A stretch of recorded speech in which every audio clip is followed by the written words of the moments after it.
Cajon bishop charged with embezzling money from his own church pled not guilty today. I have more from inside the courtroom. Crime is reportedly down for the fourth year in a row in San Diego. What city leaders had to say?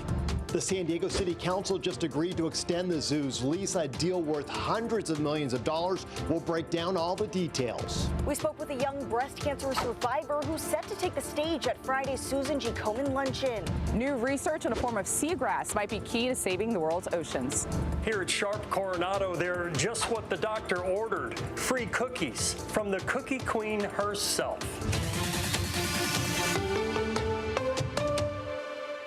An El Cajon bishop charged with embezzlement and money laundering makes his first court appearance following his arrest last week. Good evening and thank you for joining us. I'm Carlo Cicchetto. I'm Marcella Lee. Bishop Emmanuel Shaletta appeared before a judge to answer to those charges. News 8's Alex Cheney was in the courtroom and joins us live with more. Alex? Yeah, Marcella, it was a packed courtroom. In fact, so many people showed up to support Bishop Shaletta that the courtroom was full. They had to actually send some people into the hallway to wait after the court proceedings were finished. They were all there to see Bishop Emmanuel Shaletta today plead not guilty to all 17 of his felony charges. People versus Emmanuel Shaletta. At the El Cajon courthouse today, Bishop Emmanuel Shaletta of the St. Peter Chaldean Catholic Church in El Cajon entered a plea of not guilty to all charges. There are 16 counts. He's facing 8 felony charges of embezzlement, 8 felony charges of money laundering, and an enhancement for aggravated white-collar crime, also a felony. The DA says it's 2 counts for each month of the alleged crimes starting in 2024. The DA says Shaletta is charged with embezzling $270,000 from the church. He says the investigation started when a church accountant discovered money was missing. An individual at the church identified money that just was unaccounted for, and then the investigation stemmed from that. The DA says the tenant of a hall the church owns paid $30,000 a month in rent. At first, that was paid through a check. Then the bishop told them to pay in cash, and that money went to the bishop through the church secretary. The DA says the bishop tried to hide that money through a needy account, funds that are supposed to help the needy, but instead moved it to the operations account that he had control of. That money effectively vanished, and the money was going to the bishop via the secretary. There's no accounting of that money. The DA said Shaletta was arrested at the airport Thursday night with a bag full of money, and that's why the DA believes he's a flight risk and requested bail. The fact that he had over $9,000 in the bag when he was stopped. Bishop Shaletta had several supporters in the courtroom today, including this man who attends his church. The embezzlement, the stealing, I hope you drop it. He's a very nice guy. Didn't hurt nobody. The judge set Shaletta's bail to $125,000, and if he bonds out, he will have to wear a GPS tracker within 72 hours and have no access to church funds. The DA says the sheriff's office has Shaletta's passport, and it will be transferred to the court. The DA says there's been no discussion of a plea deal yet. Bishop Shaletta is facing a maximum sentence of 15 years in prison. Now, the church sent out a statement immediately following Shaletta's arrest, saying that they stand in solidarity with the bishop. Now, Shaletta's readiness hearing is set for April 7th, and the preliminary hearing will be on April 27th. Reporting live from El Cajon, I'm Alex Cheney, News 8. Back over to you. Thanks, Alex. San Diego city leaders are highlighting new data showing overall crime is down for the 4th year in a row. Some of them gathered today to share what's working and how they plan to continue the trend. News 8's Steffi Rose joins us from SDPD Plaza to break down the numbers for us. Steffi. Well, the police data shows that in 2025, there was an overall decrease of crime at 6.3% compared to 2024 data. Now, today, the city leaders, they came together here at the plaza. That was San Diego Police Chief Scott Wall and Mayor Todd Gloria. They held a news conference to announce the 4th year in a row where they say overall crime in San Diego was down. Chief Wall says there was a 25% drop in murders in 2025 and that the department hasn't seen crime this low since the 1960s and the 1970s. I talked to Chief Wall about why he believes the department is continuing to see crime decrease. He says community groups and new technology is playing a major role in deterring crime. For example, our license plate readers.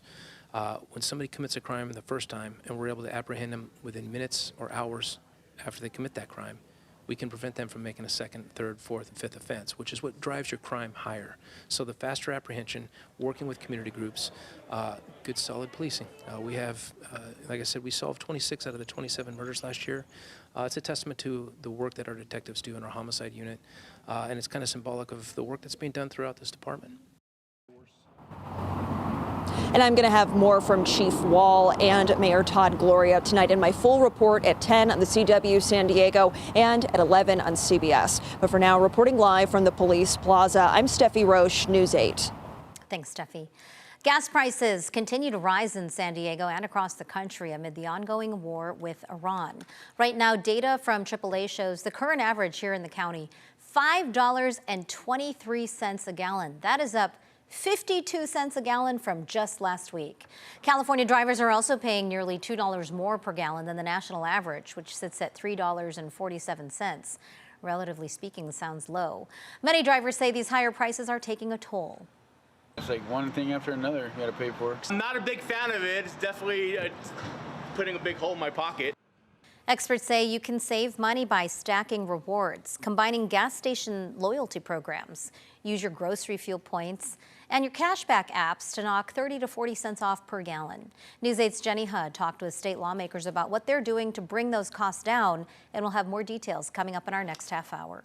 We are working for you here at News 8, helping you find the cheapest gas prices across the county. Just text the word gas to the number on your screen, 858-571-8888, and we will send you a link to a map with the lowest prices. San Diego County leaders are launching what's being called the Partnership to Protect San Diegans. It's a joint effort of the county and the San Diego Foundation, approved by the Board of Supervisors last year. It's intended to provide grants to local nonprofits affected by federal cuts. County leaders estimate those cuts will result in a $300 million loss in funding.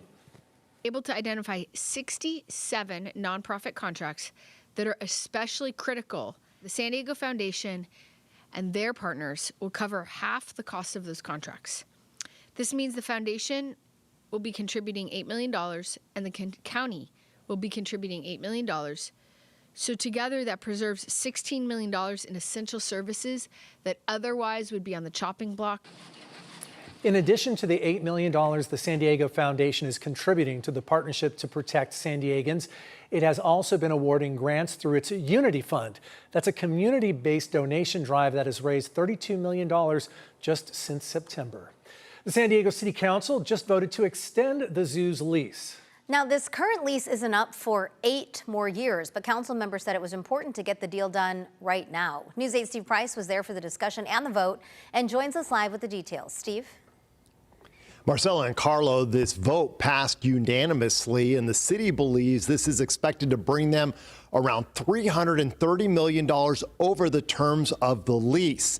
And at this point, they say that is money they can definitely use, and it all centers around the zoo's now charging for parking. Right now, the zoo, like all nonprofit tenants operating at Balboa Park, doesn't pay any rent. And this lease extension, which would expire in 52 years, wouldn't change that. But with the zoo now charging for parking, the city wants a piece of that revenue. Obviously, I've been in support of free parking for all people in all of Balboa Park since day one, and I still support free parking. Today, though, that we are talking about something very different. I'm securing a portion of the revenue that's already being collected from visitors by the zoo is a reasonable step for the city right now. Under the new terms, the zoo will pay the city $3 million a year through 2029, then an extra 3% a year until the lease expires in 2078. On top of that, they will equally split parking revenue. City officials estimate this extension will bring in around $330 million over the life of the lease. This agreement includes an annual payment to the city that will grow over time. It also ensures continued community benefits, including complimentary admissions for local nonprofits, school groups, and children. The zoo's current lease doesn't expire until 2034, but in a statement sent to News 8 today, zoo leaders say it's crucial to get a new deal sooner rather than later, telling us this lease extension would provide long-term stability needed for the continued care of the zoo's wildlife and plants, enabling the zoo to plan and commit to long-term capital improvements that will drive tourism and preserve the zoo's ability to create jobs and economic benefits for the region well into the future. City statistics show the zoo had a $925 million economic impact on our region in 2024 and supports nearly 6,500 jobs. By the way, today's vote only affects the San Diego Zoo, not the safari park, but that lease is coming up as well, so it will need to be renegotiated soon. We'll let you know what happens with that. Marcella? All right, thanks so much, Steve. A bipartisan group of state attorneys general, including California, is pushing forward with their antitrust lawsuit against Live Nation and Ticketmaster. That is despite the federal Justice Department reaching a settlement in the case. California AG Rob Bonta says the states rejected that deal, calling it short of what consumers deserve. The lawsuit accuses the concert giant of monopolizing ticketing and venue markets, locking out competitors and driving up prices for you, the fans. The states have asked the court to declare a mistrial, clearing the way for their own day in court. We're getting our first look at some adorable additions to the San Diego Zoo Safari Park. We'll show you still ahead. Plus, a 24-year-old's breast cancer diagnosis changed her life forever. Now she's sharing her story so others don't have to face it alone. And later, what California state lawmakers are doing to try and bring down the prices at the pump. We've seen lots of sunshine in our forecast today. Also seen some clouds passing through out there. Area of low pressure bringing in the cooler temperatures to kick off this week. The cloud cover as well, and even a slight chance we could see some showers this evening. All the details are coming up.